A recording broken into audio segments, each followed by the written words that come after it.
Assalamualaikum warahmatullahi wabarakatuh. Perkenalkan, nama saya Muhammad Rizko Justiano. Saya dari kelas 2 TEB dengan NPM 062240352287. Baiklah, di sini saya akan menjelaskan tugas dari mata kuliah Komunikasi Radio dan Lab dengan judul modulasi pulsa atau hybrid atau gabungan. Baiklah, yang pertama ada latar belakang. Sistem telekomunikasi telah menempati suatu kedudukan yang penting dan strategis dalam kehidupan masyarakat Indonesia karena dengan sistem telekomunikasi, suatu yang berupa informasi atau hiburan dan yang lainnya dapat dengan cepat, akurat, dan mudah didapat.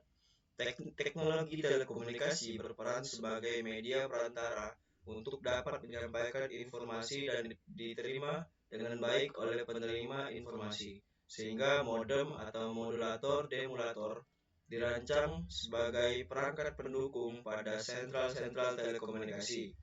Media transmisi saat ini banyak jenisnya, baik media transmisi kabel, fiber optik, dan media udara. Dalam penelitian ini, media kabel yang dipilih sebab dikarenakan harganya murah. Lalu ada definisi modulasi pulsa. Nah, di modulasi pulsa atau pulse modulation adalah teknik untuk mengirimkan sinyal informasi dengan cara memodulasi pulsa-pulsa elektrik atau listrik yang teratur. Dalam modulasi pulsa, informasi sinyal dikodekan ke dalam lebar dan posisi relatif pulsa-pulsa yang dihasilkan, sehingga pulsa-pulsa ini membawa informasi sinyal yang ingin ditransmisikan. Modulasi pulsa sering digunakan dalam komunikasi digital, seperti pada transmisi data, modulasi radio digital, dan pengkodean sinyal suara dalam sistem telepon seluler. Nah, yang di samping ini adalah gambar dari sinyal modulasi pulsa dari tipikal signal sinus ya, ini berbentuk sinus, lalu di pump, ini lalu PDM, PPM, dan PGM atau PCM ya. Nah, ini adalah jenis-jenis pulsa, jenis-jenis sinyal dari modulasi pulsa. Lalu yang selanjutnya ada jenis-jenis modulasi pulsa. Nah, di jenis-jenis modulasi pulsa ini yang pertama ada pump tadi ya, atau pulse amplitude modulation. Pada pump, amplitudo pulsa-pulsa pembawa dimodulasi oleh sinyal pemodulasi. Lalu amplitudo pulsa-pulsa pembawa menjadi sebanding dengan amplitudo sinyal pemodulasi.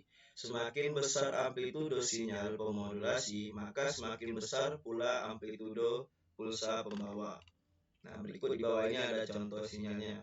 Nah, sinyal informasi ya seperti biasa, sinyal pada umumnya.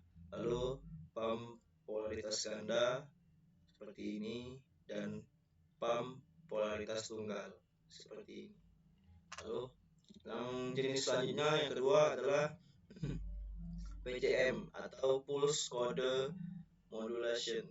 Nah, pada modulasi PCM, sinyal informasi dicuplik dan juga dikuantisasi.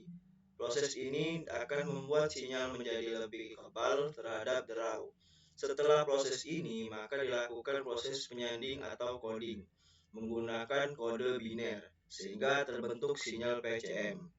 Nah, di PCM ini ada kuantitas sinyal. Kuantitas merupakan proses pengelompokan pada selang-selang atau interval tertentu. Besarnya selang kuantitasi ini disebut juga dengan istilah step size. Berdasarkan besarnya step size dapat dibedakan dua jenis kuantisasi, yaitu kuantisasi seragam dan kuantisasi tak seragam. Lalu ada juga pengembangan PCM. Modulasi PCM dikembangkan menjadi beberapa jenis lagi, yaitu yang pertama DPCM atau Differential Pulse Code Modulation, lalu DM Delta Modulation, lalu yang ketiga Adaptive Delta Modulation. Lalu selanjutnya jenis yang ketiga yaitu PWM atau Pulse Width Modulation. Pada modulasi PWM, lebar-lebar lebar pulsa pembawa diubah-ubah sesuai dengan besarnya tegangan sinyal pemodulasi. Semakin besar tegangan sinyal pemodulasi atau informasi, maka semakin lebar pula pulsa yang dihasilkan. Modulasi PWM juga dikenal sebagai pulse duration modulation. Nah, gambarnya, contoh gambar dari jenis PWM adalah yang di bawah ini ya. Seperti ini contohnya. Lalu kita masuk ke jenis yang keempat, yaitu PPM atau pulse position modulation. Nah, pulse position modulation merupakan bentuk modulasi pulsa yang mengubah-ubah posisi pulsa atau dari posisi tak termodulasinya sesuai dengan besarnya tegangan sinyal pemodulasi. Semakin besar tegangan sinyal pemodulasi atau informasi, maka posisi pulsa PPM atau pulse position modulation menjadi semakin jauh dari posisi pulsa tak termodulasinya.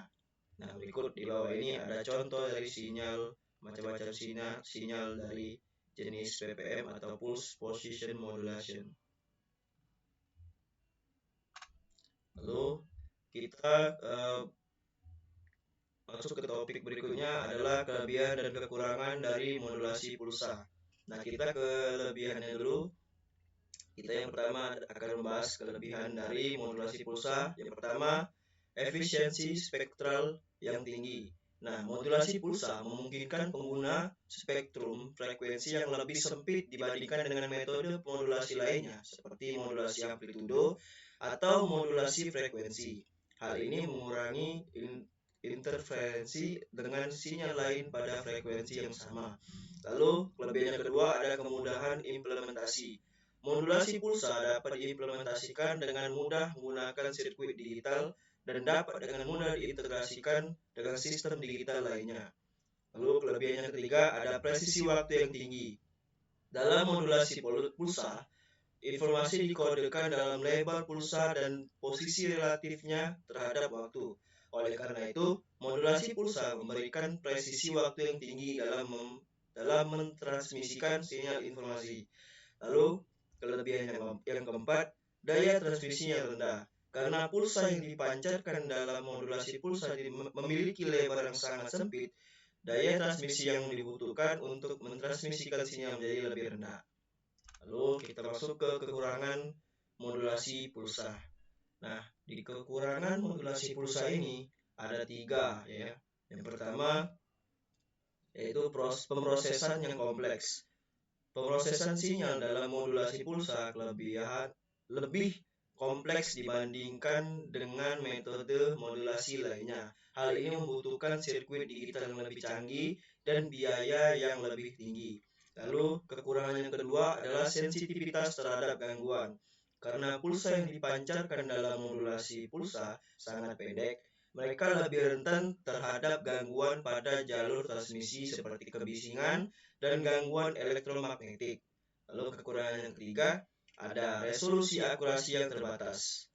Nah, lebar pulsa dalam modulasi pulsa memiliki batas resolusi akurasi yang terbatas karena sinyal hanya bisa dikodekan dalam jumlah pulsa tertentu dalam rentang waktu tertentu. Nah, berikut adalah penjelasan tentang modulasi pulsa. Di sini saya akan menyimpulkannya, yaitu modulasi pulsa memungkinkan penggunaan spektrum frekuensi yang efisien. Dengan mengatur lebar pulsa atau posisi pulsa, informasi dapat dikodekan dalam bentuk gelombang pulsa yang sempit, sehingga lebih banyak kanal frekuensi dapat digunakan dalam saluran komunikasi yang terbatas. Modulasi pulsa memiliki keunggulan dalam ketahanan terhadap gangguan. Ketika terjadi gangguan pada saluran komunikasi, pulsa yang dikirimkan dapat dengan mudah dipulihkan dan sinyal yang terganggu dapat diabaikan. Ini membuat modulasi pulsa lebih tahan terhadap kebisingan dan gangguan dibandingkan dengan teknik modulasi lainnya. Baiklah, berikut adalah penjelasan kesimpulannya, yaitu akhir dari pembahasan kita pada saat ini, yaitu tentang modulasi pulsa. Mohon maaf jika ada kekurangan. Terima kasih, saya akhiri. Wabillahi taufiq wal hidayah. Wassalamualaikum warahmatullahi wabarakatuh.